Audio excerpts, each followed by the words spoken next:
Silver girl, sail on by. Your time has come to shine. Hello and welcome to another edition, another broadcast of the Contrarian News Network. My name is Michael Yates and I want to thank you for joining me. As the title indicates, this episode will be about money velocity and why it's so important. Here we have one of the leading indicators that tells you what's going on in an economy that isn't being fudged. You can actually see the truth, but most people don't understand it, and so it doesn't mean much to them. Well, let me explain to you what money velocity is. Money velocity, simply in layman's terms, is how many times a dollar circulates the economy in a given period, usually a year. So think of it as how active the economy is. You get a paycheck, you go and spend part of that paycheck on goods and services. The person you buy the goods and services from goes and buys things. So it's a sign that the economy is active and vibrant. And when money velocity is low, of course, the economy is not active and vibrant. The money is not changing hands and things are slowing down. So how you could look at it as low velocity equals a slow economy, which equals low growth. Of course, a slow economy is low growth. So in this kind of environment, which we have right now, I'm going to show you a chart. Here's a chart of the money velocity ratio over the last, 20 years or so. And you can see in the last few years, it's really fallen off a cliff.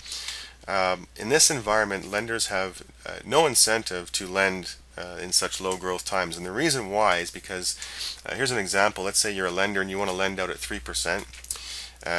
And the economy, is only growing at 1.5. So anybody you lend to, a business person in particular, who wants to achieve a return on the money, probably isn't going to see much more than 1.5%. Why is that? Because the economy isn't growing more than 1.5%. It's very simple math.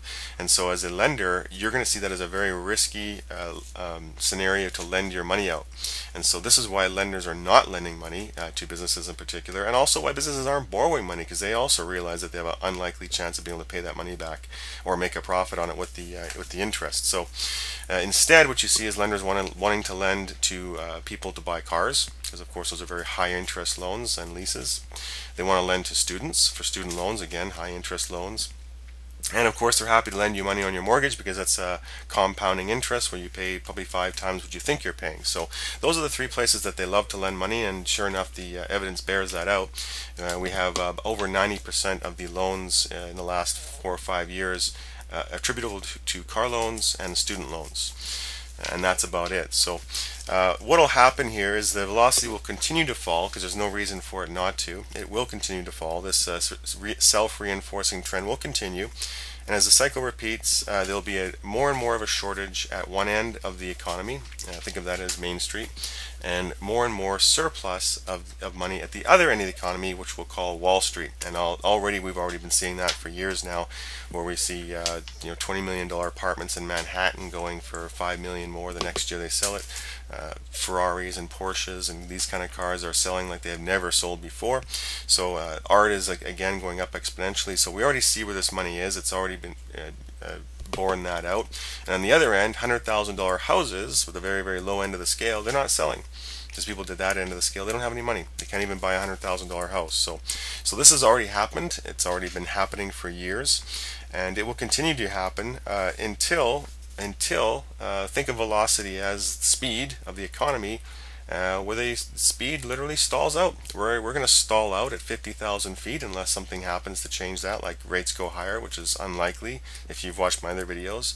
We're going to see the economy simply stall out at 50,000 feet, and what happens from there is anybody's guess, but I can tell you it won't be good. So I hope that explains money velocity. It's one of the data points that you can get the truth from, and if you understand it, you know what's going on in our economy at any time. All right, thanks for listening. You have a great day or evening. Silver girl, sail on.